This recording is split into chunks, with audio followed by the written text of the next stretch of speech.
Okay, do one thing. Write your roll number on chat box. Roll numbers जो है chat box पर लिख दीजिए.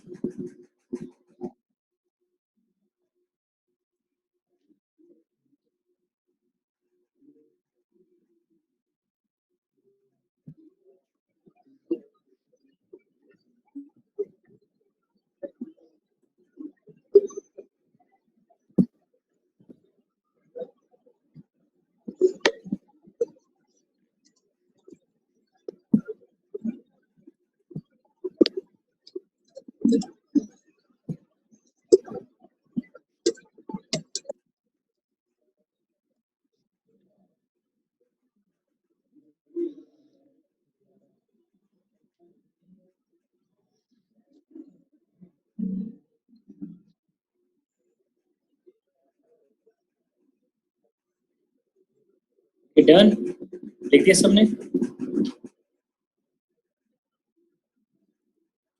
ओके, स्टार्ट करते हैं.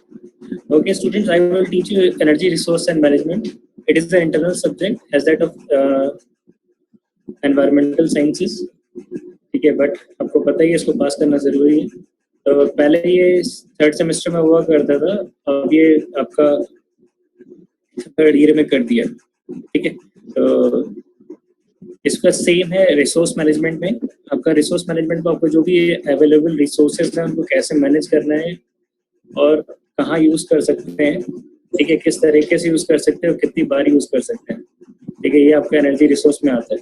ठीक है, तो resources which are use to generate energy और gives power to heat drive objects. ठीक है, तो मतलब जो please students switch off your mic please.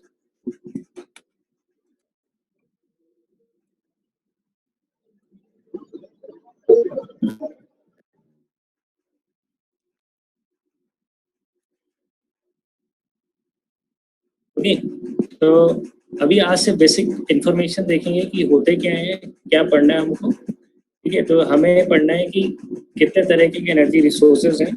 Conventional energy resources क्या होते हैं, नॉन कन्वेंशनल एनर्जी रिसोर्सेज क्या होते हैं, रिन्यूएबल एनर्जी रिसोर्सेज क्या होते हैं और आपका नॉन रिन्यूएबल एनर्जी रिसोर्सेज क्या होते हैं. प्लस अब इसमें जो रिन्यूएबल हैं वो कौन कौन से हैं उनको डिटेल में पढ़ना है. जो रिन्यूएबल का मतलब होता है जो आपको बार बार यूज कर सकते हैं. ठीक है, सोलर हो गया, विंड हो गया, टाइडल हो गया, ये आपके नॉन कन्वेंशनल है. नॉन कन्वेंशनल का मतलब होता है जो आपका फॉलो नहीं करते आ रहे हैं पीछे से,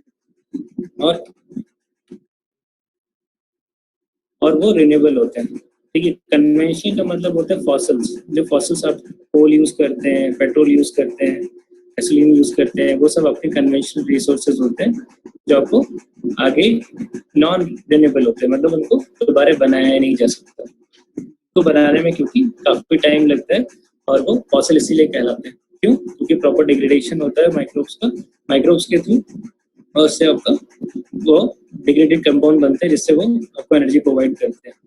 अब यही नॉन कन्वेंशनल कन्वेंशनल आगे डिवाइड हुए. ठीक है, मैं आगे आज से ब्रीफ कर रहा हूँ आपको. ठीक है, हम नेक्स्ट क्लास में डिटेल में पढ़ेंगे. ठीक है, आपका कन्वेंशनल का मतलब होता है नॉन रिन्यूएबल, मतलब जो रिन्यू नहीं हो सकते. कोल, पेट्रोलियम, नेचुरल गैस आपका कन्वेंशनल है. नॉन कन्वेंशनल है सोलर, विंड, बायोगैस, टाइडल, ये आपके जियोथर्मल, न्यूक्लियर, एटॉमिक पावर, ये आपके नॉन कन्वेंशनल है. नॉन कन्वेंशनल होते हैं रिन्यूएबल सोर्स और कन्वेंशनल होते हैं नॉन रिन्यूएबल सोर्स. ठीक है, इन्हीं जितने आपके पास लिखे हुए हैं यही आपको डिटेल में पढ़ने हैं आपको पूरे सिलेबस. सोलर एनर्जी क्या करती है, उसका प्लांट कैसे होते हैं, वो कहाँ का अवेलेबल है. ठीक है, सोलर एनर्जी से क्या क्या चीज चला सकते हैं, सोलर एनर्जी जनरेट कैसे कर सकते हैं, इसी तरह विंड एनर्जी कैसे जनरेट कर सकते हैं. आपका कोल क्या होता है, कोल किससे बना होता है, कैसे बना है कोल. ठीक है, कहाँ कहाँ आपका इंडिया में कोल अवेलेबल है और अब्रॉड इंटरनेशनली कोल कितना प्रोड्यूस होता है, कितना कंज्यूम होता है. इसी तरह पेट्रोलियम क्या होता है. ओके, तो ये सब चीजें आपको कन्वेंशनल और नॉन कन्वेंशनल में पढ़नी है डिटेल में. ठीक है, कौन सा कोल कितनी लाइट देती है, आपका कितनी एनर्जी देता है. लिग्नाइट है, बिटुमिनस है, पीट है, ये इसका आउटपुट की एफिशिएंसी क्या है. इसी तरह आपका पेट्रोलियम है. ठीक है, पेट्रोलियम कैसे बनता है, नेचुरल गैस है. ठीक है, सीएनजी क्या होती है, ये सब चीजें हाँ वैभव।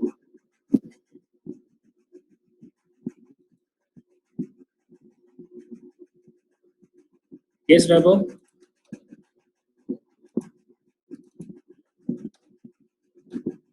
स्टूडेंट्स।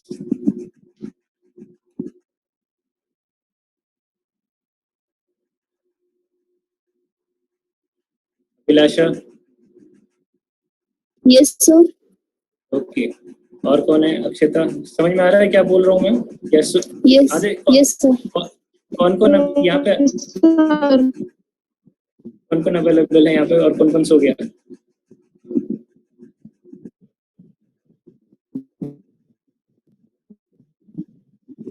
ओके देखिए, जो आपका ऑनलाइन क्लासेस है इट्स वेरी टफ।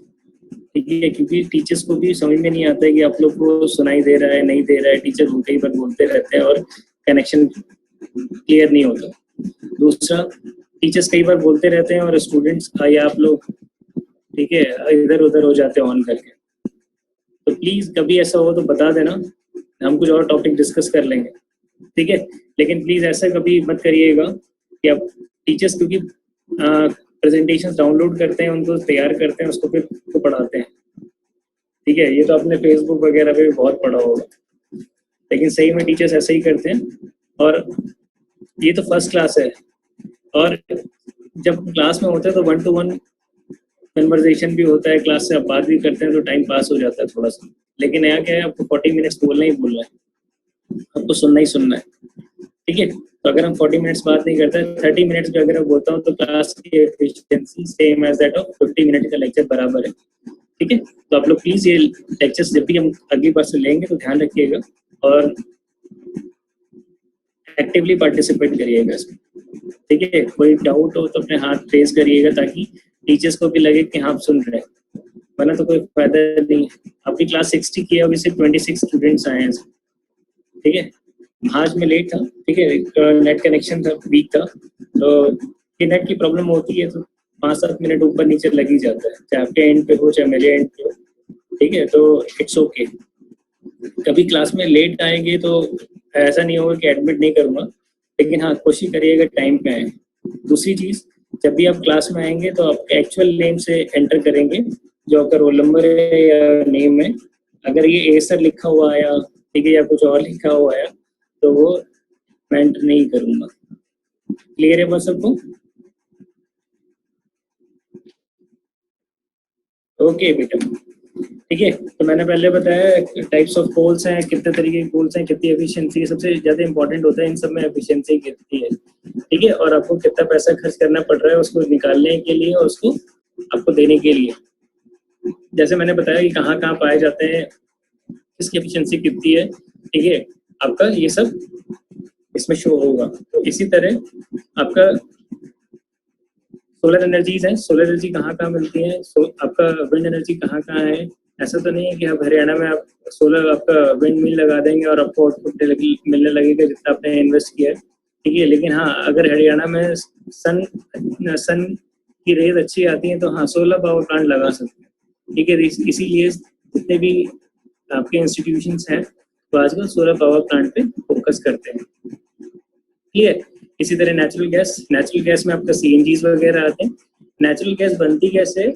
जो भी पेट्रोलियम के ऊपर आपने देखा होगा जो गैस होती है, ठीक है, पेट्रोलियम मतलब आपका, चाहे आपका पेट्रोल हो गया, डीजल हो गया, चाहे केरोसिन हो गया, चाहे गैसोलीन हो गया, कुछ भी हो गया, उसके वो पेट्रोलियम होता है, क्रूड पेट्रोलियम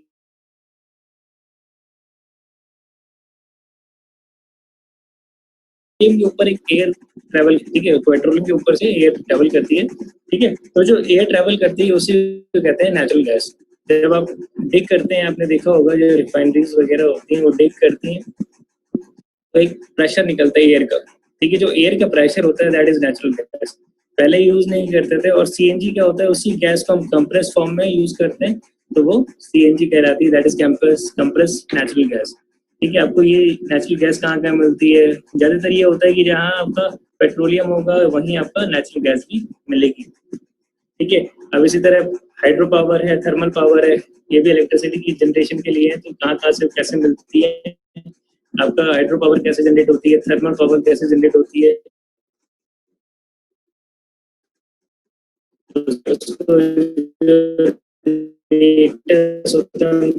स्ट्रक्चर क्या क्या होता है, इतना ही है। नेक्स्ट क्लास में स्टार्ट करेंगे पूरा सिलेबस, ठीक है।